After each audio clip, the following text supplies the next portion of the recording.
Hello and welcome to I Have Gnosis Tarot. My name is Ewan and today we are continuing our look at the Suit of Swords in the Thoth deck by looking at the Two of Swords. Now if you haven't already done so, I highly recommend going and watching the Ace of Swords video I have just done, as this will give much more context to this card and the suit.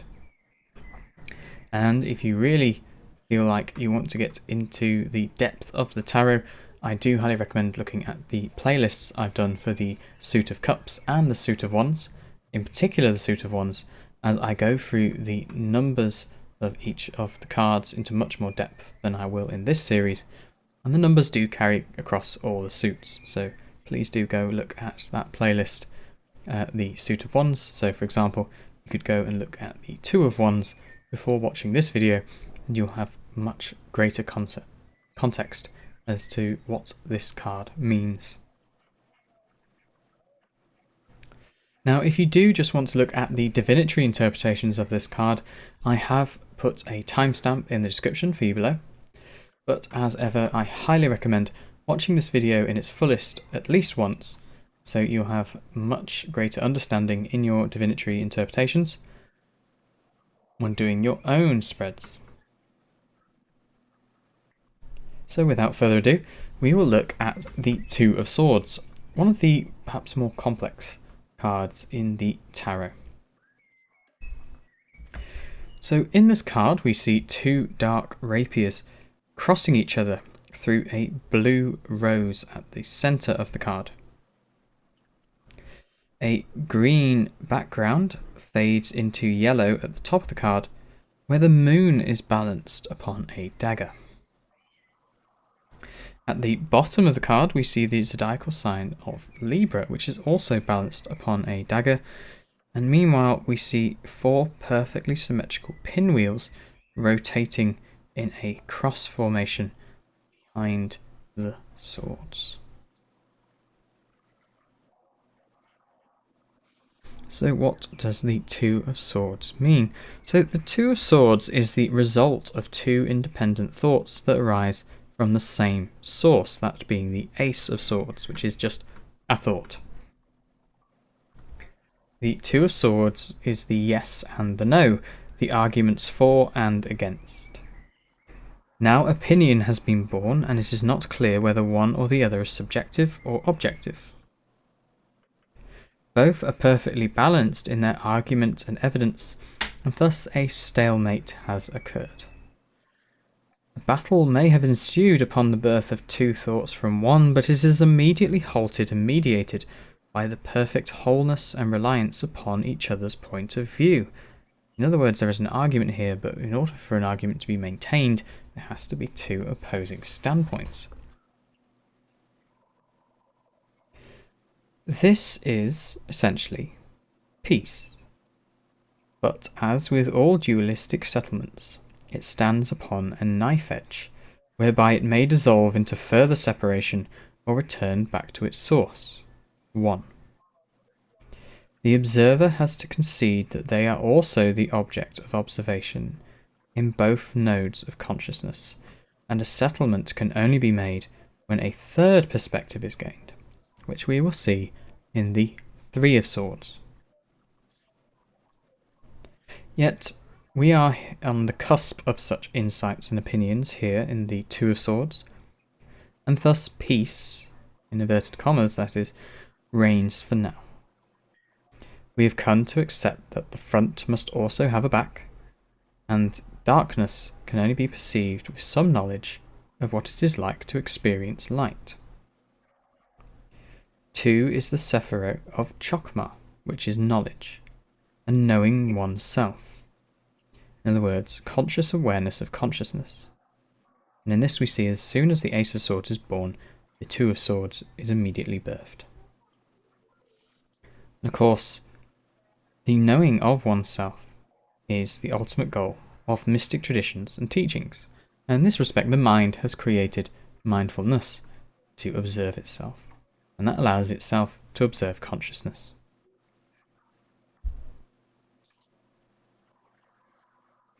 However, as thoughts are fleeting, fickle and sharp things, This knowledge can again be split between objectivity and subjectivity, dividing knowledge of the perceived self, the ego, and the experienced self, the Atman. If these two concepts can be held equally in balance, the inner peace is achieved, and this can be done within the psyche. Yet if they cannot be resolved, then suffering will inevitably occur, and we see this in the 3 and in the 4 of swords, ultimately leading in the disaster, which is the 5 of swords. Either way, balance can be achieved, but not a lasting and self-perpetuating harmony without surrendering to the concept that the one is multifaceted and contradiction is in its nature. So now we're going to look at the symbolism of the 2 of Swords.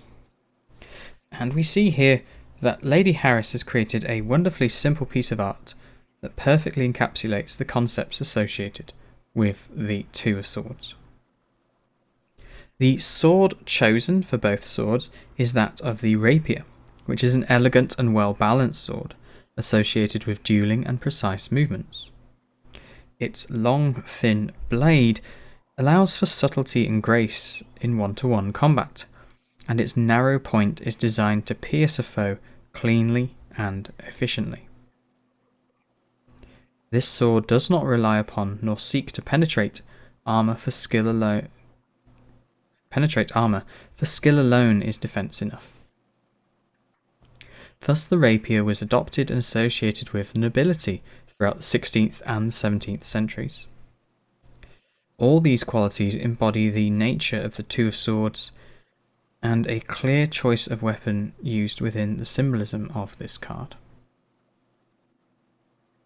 And when we look at the hilts of the sword, although it's quite difficult to see, we can see these tiny little doves on the hilts of the sword, as well as these angels on the hilt.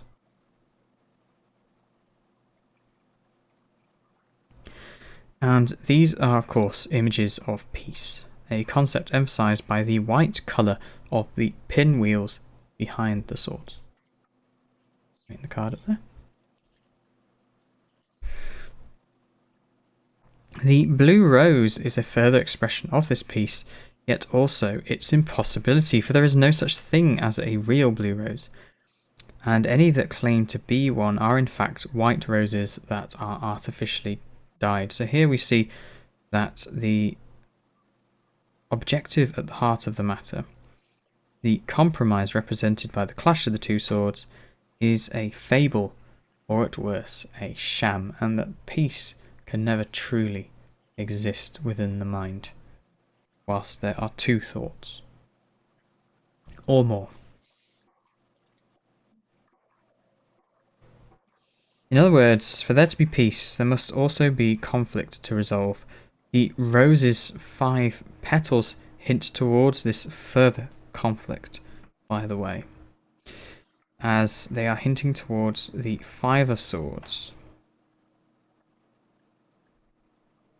And when we look at the 4 of Swords, we basically see a second compromise being made. When that compromise is broken, then conflict ensues. The green background represents the influence of Venus, which is the ruler of Libra, which is the zodiacal sign attributed to this card.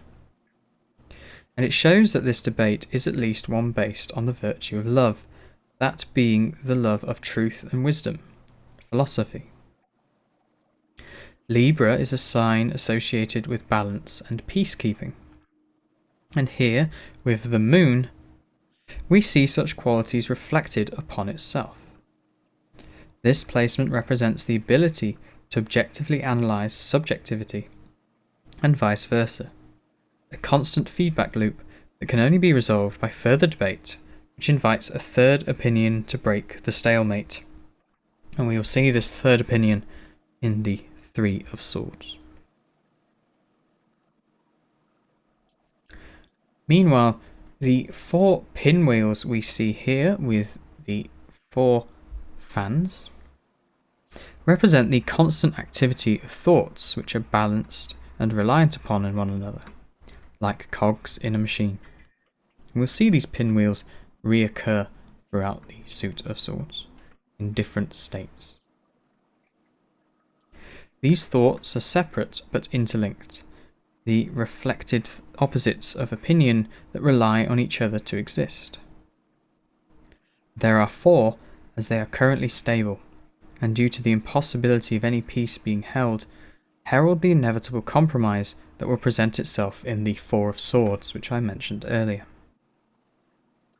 The small daggers we see here at the top and the bottom, balancing the astrological sign and the moon, are waiting to be reborn as a further pair of swords when their charges inevitably topple, and these will become the other 2 swords in the 4 of Swords.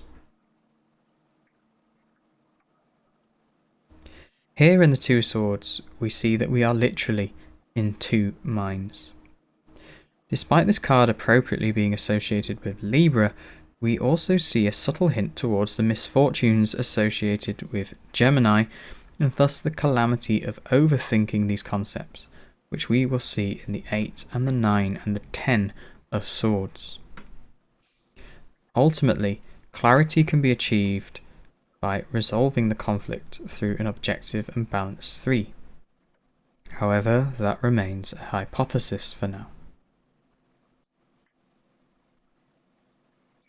Now we're going to look at the divinatory interpretations of the 2 of Swords. Now, the 2 of Swords is a balance of opinion that is equally opposed.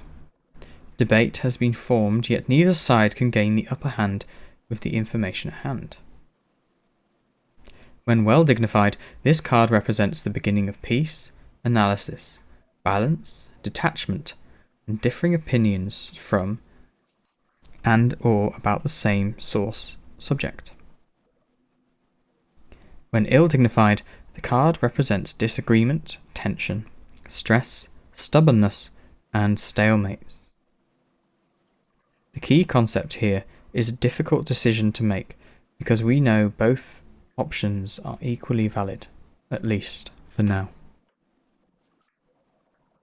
So that has been the 2 of Swords. Thank you very much for watching this video, and if you liked what you saw here today or found it useful, please do hit that like button. It really does help with the algorithm and the channel. And if you really liked what you saw today and would like to see more content like this, as well as tarot readings and tutorials through the different types of spread, then do hit that subscribe button and the bell icon so you don't miss any future videos. So thank you once again. We will be returning with the 3 of Swords next time, but for now, I hope you are having a wonderful morning, evening, night, or lunch, wherever you are in the world, and may peace be upon you all.